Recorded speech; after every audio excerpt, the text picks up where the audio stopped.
Okay, section 913 is exterior angles and triangles. So far in this section, you have investigated angle relationships in situations with parallel lines and within triangles.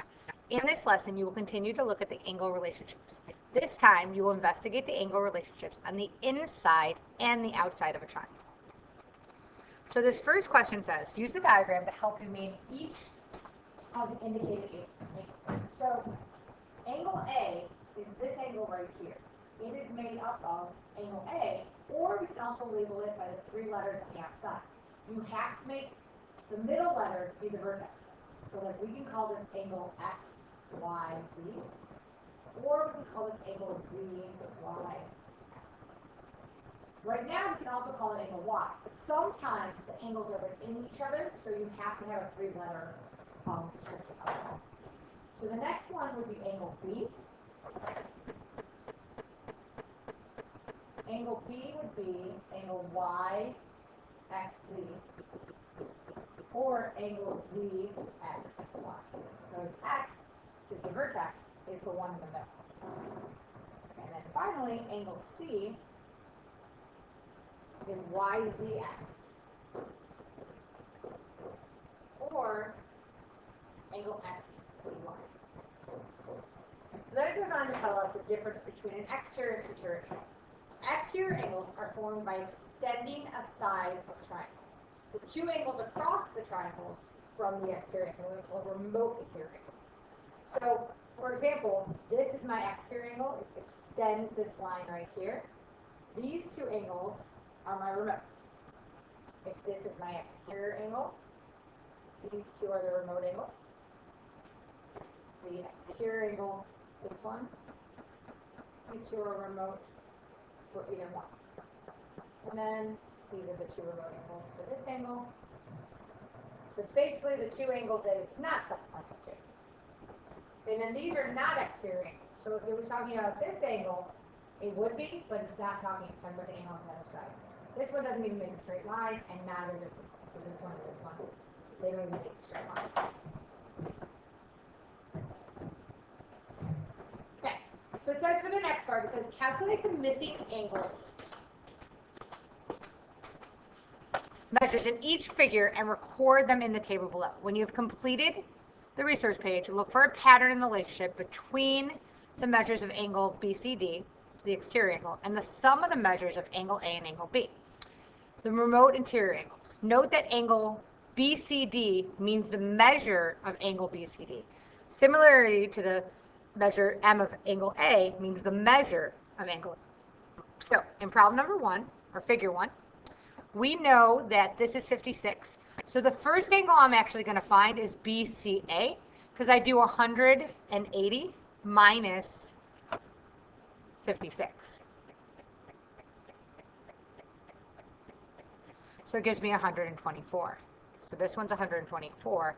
So now that I know that, I could figure out, I know angle B is 20. It was given to me. I know angle BCD is 56. But now I can use angle B and angle ACB to figure out the angle A. So I do 124 plus 20, and then I subtract from 180 to get 36 degrees. So then it says, okay, this last column, add angle A and angle B. So 36 plus 20 is 56. Okay, so let's do the same thing for figure 2. Figure 2, the first thing I can do is I know that angle BCA, or ACB, this one right here, it tells me that it's 33. I also know that angle A is 90. So I can figure out angle B. I do 90 plus 33 and subtract it from 180 to get 57. So now to figure out BCD, I do 180 minus 33, which is 147. So then to figure out what A plus B is, I just do 90 plus 57, which is 147. So in figure 3, I know angle A is 55. I know angle B is 27. Okay, I can figure out ACB by doing 55 plus 27 and subtracting it from 180, which is 98.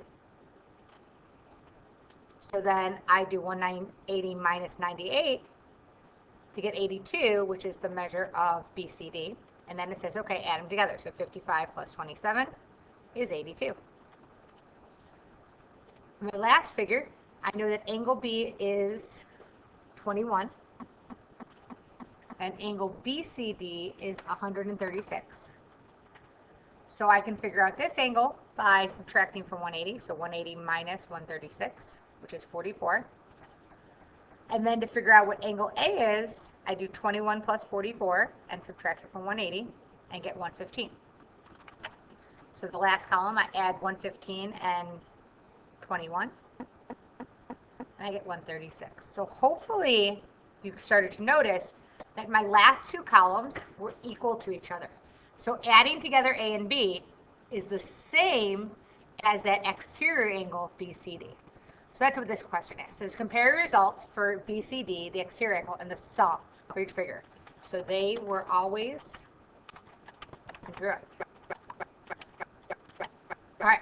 Write a conjecture about the relationship of exterior angles to the two remote angles. So the sum of the two remote angles is equal to the measure of the exterior angle. So now knowing that, instead of having to figure out what that one angle is that's missing in the triangle and then subtracting from 180, I can just add together the remote angles. So in this example here, it says, okay, so calculate the measure of the angle required. So angle 1 and angle 2 are 53 and 71. So I want to figure out what angle 4 is. So they're the remote angles. So I could have figured angle 3 out and then subtracted from 180. But instead, I'm just going to do 53 plus 71, which is 120. So angle 4 equals 120. So now part B is a totally different question. So angle 2 is 78, and angle 4 is 127. So since I know that angle 1 plus angle 2 has to equal 127, I can kind of write a mini equation, subtract 78 from both sides. I get angle 1 equals 49.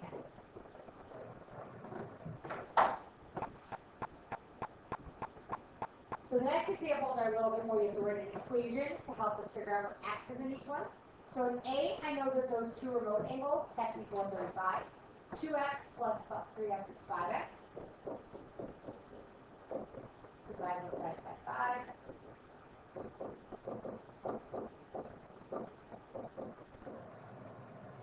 Is 27.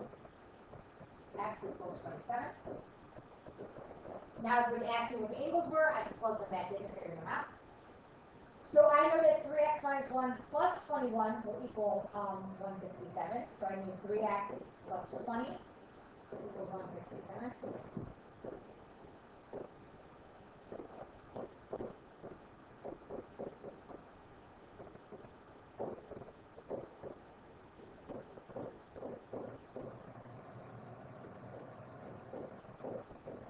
Is 49. So x equals 49. And again, it said, okay, what was the measure of what the angle represented by 3x minus 1? I can plug it back in and figure it out. And then this one, I can say 2x plus 30 equals 33 plus 41, which is 74.